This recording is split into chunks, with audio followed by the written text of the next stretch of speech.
So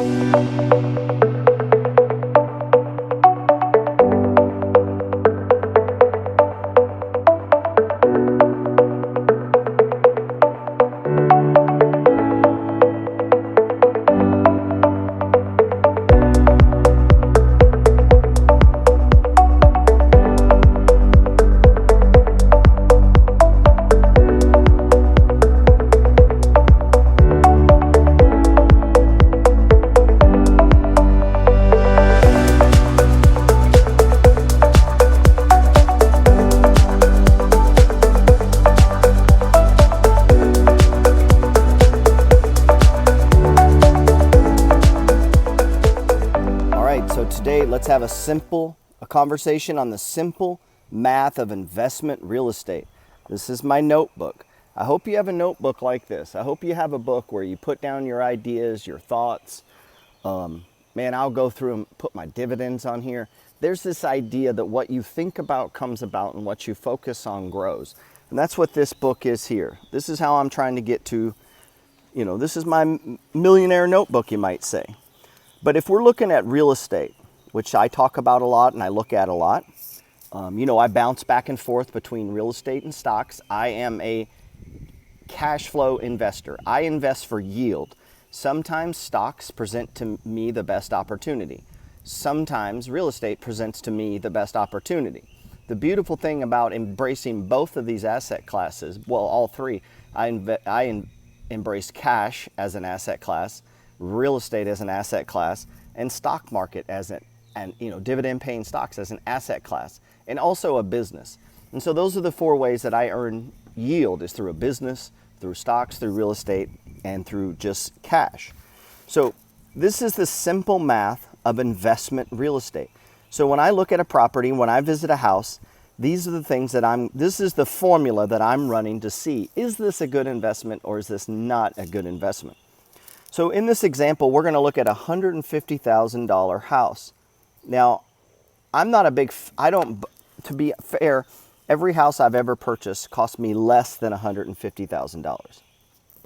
But let's just use this as an example because this is kind of you're not looking to buy a 3-bedroom, 2-car garage or a 4-bedroom, 2-car garage house. That's not an investment property. Most of the people that are going to be living in a rental house, they're not going to be there for that long, or they don't have the money to purchase a house, or they're not planning to be there for 10, 20 years and raise a family. So they're looking for something smaller. And so ideal house is about 800 to 1100 square feet. So let's say it's $150,000. We have to come up with a 20% down payment. There's no way around this. This is the cost to play the game. Now there's gurus and there's courses and people will bullshit you and sell you BS that somehow you can play this game without doing this. I call bullshit. You should not be doing that. If you don't have the 20% down, you shouldn't be in the game. You couldn't even fix the roof if you had to, if you can't come up with the 20% down. So real estate takes money. So we're going to come up with 20% down. It means we need $30,000 to buy this $150,000 house. That means we're taking on a mortgage of $120,000. And let's use a conservative amount. So like today, I'm now talking to my broker about an equity out and they want to charge me 5.7%.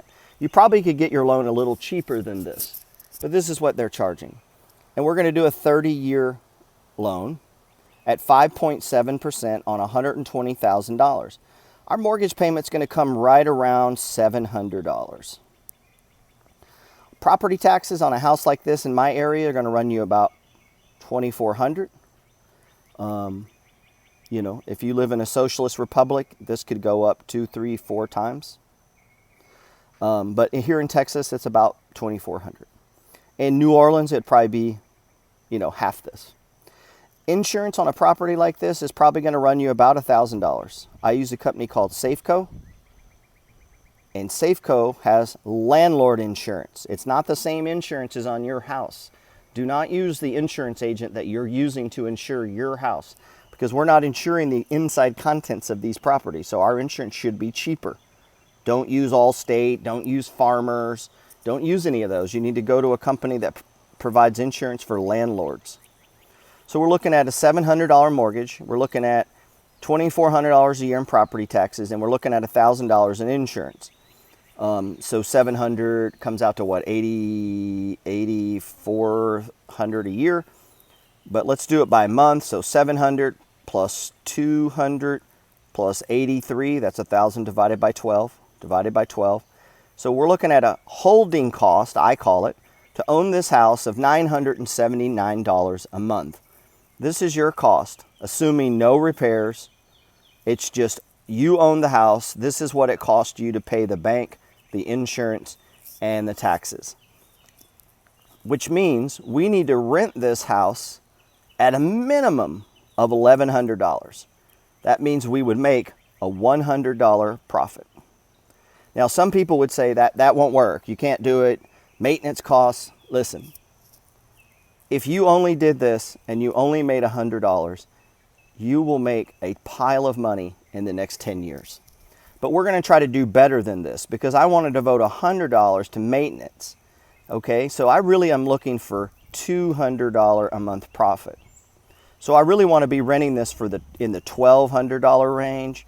But in some areas, you could push it as high as $1,400 on this house. My area wouldn't support that. We're going to be back in here. We could get in the $1,100 to maybe $1,300 range. This means that you're going to have $121 to $421 a month in cash flow. Now, the house is going to appreciate at about 4% a year on the $150,000, not your $30,000.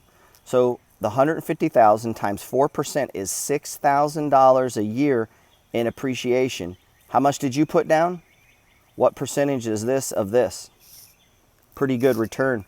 We're like in the 20% range just right now. Now the loan's going to pay off at about $2,400 a year. That may or give, depending on the loan and how you structure it. So if you add these up, cash flow plus appreciation plus loan pay down for a total return on your $30,000 of between $9,850 to as high as maybe $13,500 total.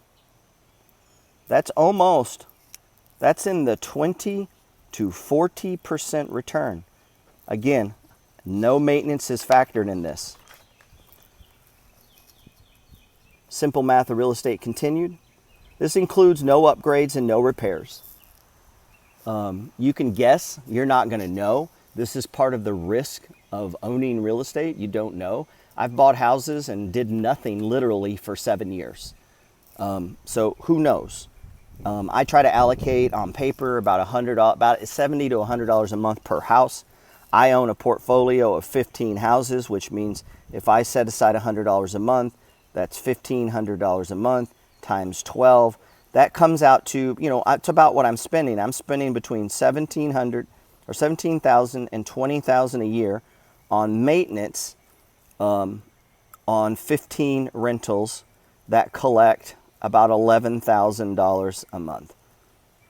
So anyway, so you got to get a fixed mortgage if you can. I'm comfortable doing 5-year ARMs. I feel like I understand interest rates. I feel like I understand where things are going. I'm comfortable doing that. So the 4 ways you're going to make money on this $150,000 rental property is 1, cash flow. So we want $100 to $200 a month. Appreciation, we did an estimate of 4%. It runs more like 5 to 7 in my area. The loan pay down every month, your loan's going lower and lower and lower. And then 3% value of the home is tax-free due to depreciation, which makes all of this cash flow tax-free income.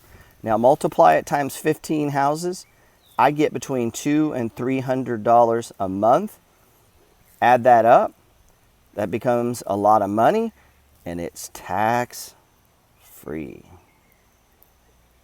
Hope that helps. Feel free to DM me anytime and ask any questions. And as always, you can get a completely free copy of my ebook. You don't have to die broke. Simply visit my profile, click the email tab, and I will be more than happy to email you a copy. God bless.